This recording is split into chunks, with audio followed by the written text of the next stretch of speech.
The Trump administration on Friday rolled back an Obamacare requirement that employers include birth control coverage in their health insurance plans. Under highly anticipated rules published Friday, any for-profit or non-profit employer or insurer can stop following the birth control mandate on moral and religious grounds. The changes also let publicly traded companies obtain a religious exemption, but not a moral one. The rules take effect immediately. Obamacare mandated that employers offer health insurance that covers birth control without a copay, with exemptions for houses of worship and some companies. According to senior HHS officials on a press call Friday, employers will not have to file anything with the government to stop offering the birth control coverage. Instead, they simply have to notify their employees of the decision. The move could potentially impact millions of Americans who now receive birth control with no copayments.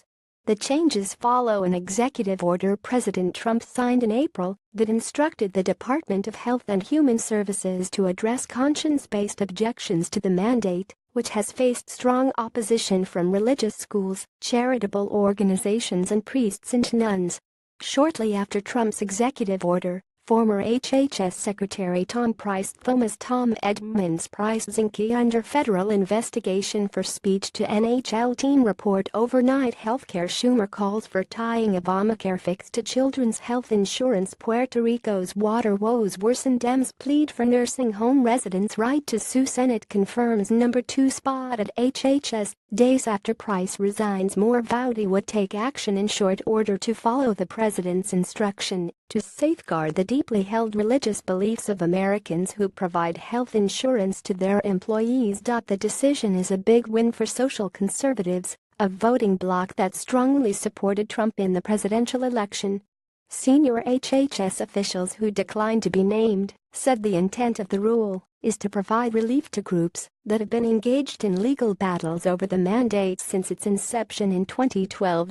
We should have space for organizations to live out their religious ideas and not face discrimination because of their religious ideas.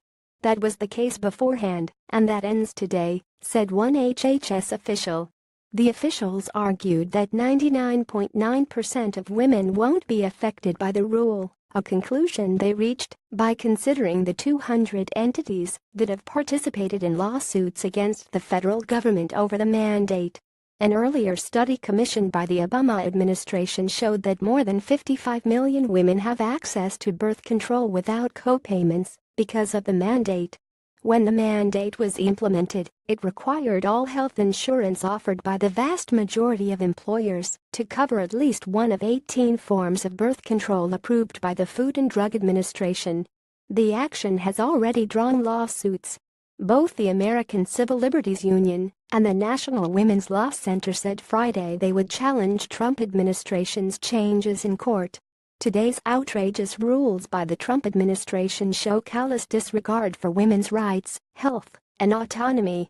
By taking away women's access to no-cost birth control coverage, the rules give employers a license to discriminate against women, said Fatima Gosgraves, president and CEO of the NWLC. This will leave countless women without the critical birth control coverage they need to protect their health and economic security. We will take immediate legal steps to block these unfair and discriminatory rules.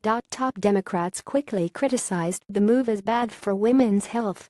This is wrong, it's outrageous, and I will be pushing every Republican who claims to care about women's health and economic security to join me in fighting back against it, said Senator Patty Murray. Patricia Patty Lynn Murray. Children's healthcare bill faces new obstacles. Overnight healthcare. Schumer calls for tying Obamacare fix to children's health insurance. Puerto Rico's water woes worsen. Dems plead for nursing home residents' right to sue. Schumer calls for attaching Obamacare fix to children's health insurance. Mordwash, ranking Democrat on the Senate Health Committee.